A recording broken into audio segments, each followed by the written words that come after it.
Olá pessoal, tudo bom? Então vamos lá. O tema de hoje é distúrbios alimentares. Quando a gente fala de distúrbios alimentares, é importante ressaltar que existem vários tipos de distúrbios alimentares, dentre eles,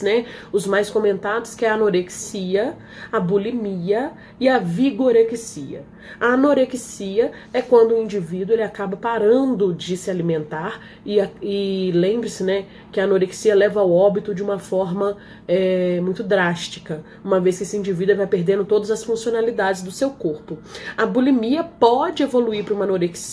que é o indivíduo que acaba, ao ingerir um alimento, provocar o vômito para que esse alimento seja retirado do seu corpo, na crença de que ao vomitar ele não irá engordar. E a vigorexia é o oposto desses dois. A vigorexia são pessoas que não enxergam o corpo, não enxergam que elas estão ou acima do peso, ou principalmente o termo vigorexia foi vinculado para essas pessoas que acabam criando um vício na questão de malhar e não enxergam que o corpo, devido ao excesso de músculos, muitas das vezes, que acaba até prejudicando a própria saúde, que esse corpo ele se torna desproporcional e não se torna saudável. Então esses três tipos de distúrbios alimentares são os mais comentados e nós vamos falar também como colocá-los dentro da redação de forma que não fique uma descrição como eu fiz aqui para vocês, ok? Então vamos começar falando novamente, porque para quem já viu o vídeo de segurança alimentar e de alimentação saudável, já tem uma base muito forte para fazer esse tema, porque os distúrbios alimentares, eles acabam vindo de um processo, muitas das vezes, de imposição midiático e social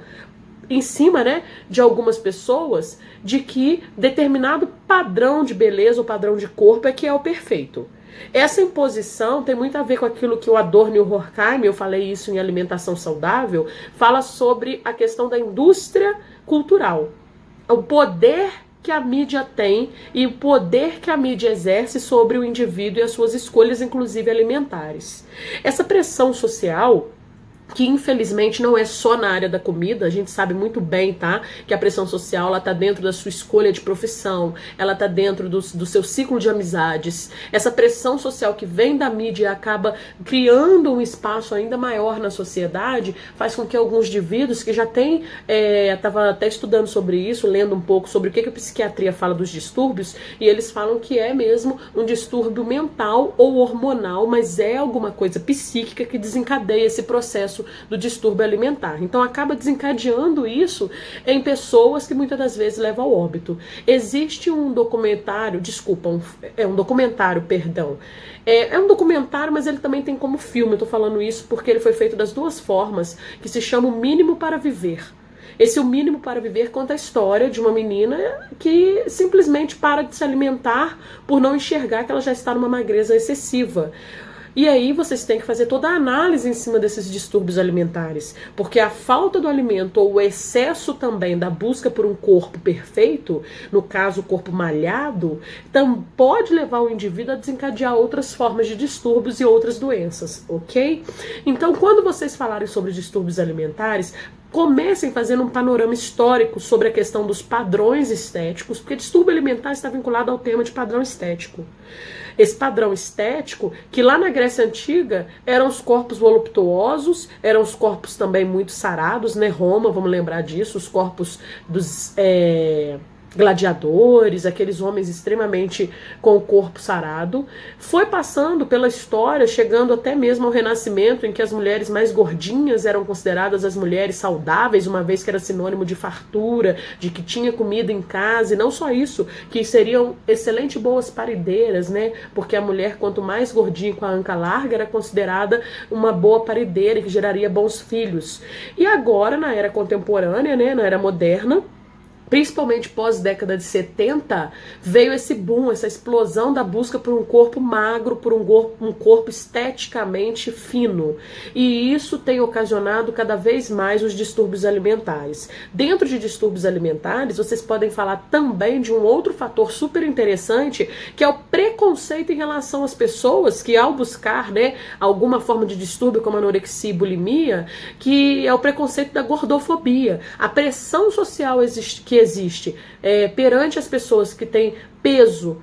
acima, né, do que aquilo que é considerado padrão. Eu nem vou falar que é acima, porque se for assim, eu também não estou dentro do padrão. Aliás, nunca estive, tá? Mas as pessoas que sofrem gordofobia, que são subjugadas ou julgadas a todo momento pelo seu estereótipo corporal, faz com que essas pessoas se tornem potenciais doentes no futuro, porque essa pressão social acaba ligando, né, dando um up em alguma coisa nessa pessoa que vai querer fazer ela buscar uma magreza excessiva. Então, os distúrbios alimentares, é interessante vocês falarem que, está vinculado também a essa moda que surge a todo momento de dietas malucas aí, né? Quem nunca ouviu falar da dieta da lua, da dieta da proteína? O programa Bem-Estar na Globo passou recentemente sobre essas dietas, e ao falar da dieta da proteína, ele fala sobre o perigo que uma pessoa está exposta ao fazer essa dieta, que sobrecarrega os rins e pode ocasionar, inclusive, no futuro uma outra doença, promovendo até um processo de hemodiálise para essa pessoa perder o rim ou parar a função do rim, a questão renal. Então,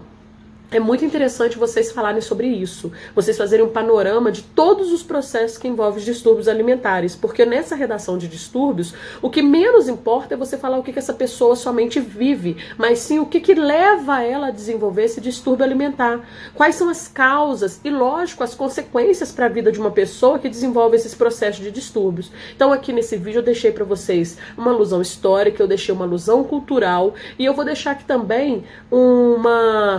referencial teórico, que apesar de já estar sendo muito utilizado, mas se você souber escrever ele direitinho na redação, ele não vai ficar clichê, que é o Zygmunt Bauman. O Zygmunt Bauman, filósofo, ele tem a teoria da modernidade líquida, né, que todo mundo aí fala sobre essa teoria, que é uma teoria que ficou muito conhecida na área da redação, mas essa teoria é muito interessante para essa questão dos distúrbios alimentares, porque o Bauman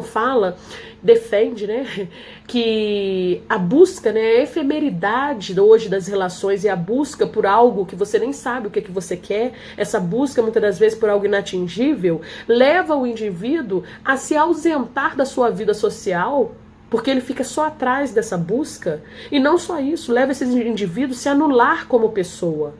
Isso tem a ver com os distúrbios alimentares, uma vez que essa modernidade líquida hoje faz com que as pessoas queiram a todo momento atingir padrões. Então, hoje, se o padrão magro é o que está sendo imposto, o padrão magro é o que está sendo considerado esteticamente bonito, as pessoas querem ser magras, as pessoas correm atrás disso, pagam dietas malucas.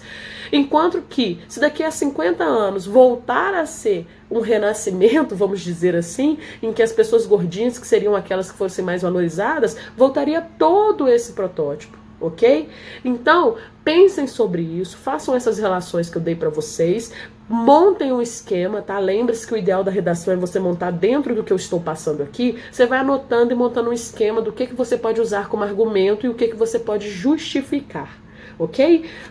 Um grande beijo e até o próximo vídeo.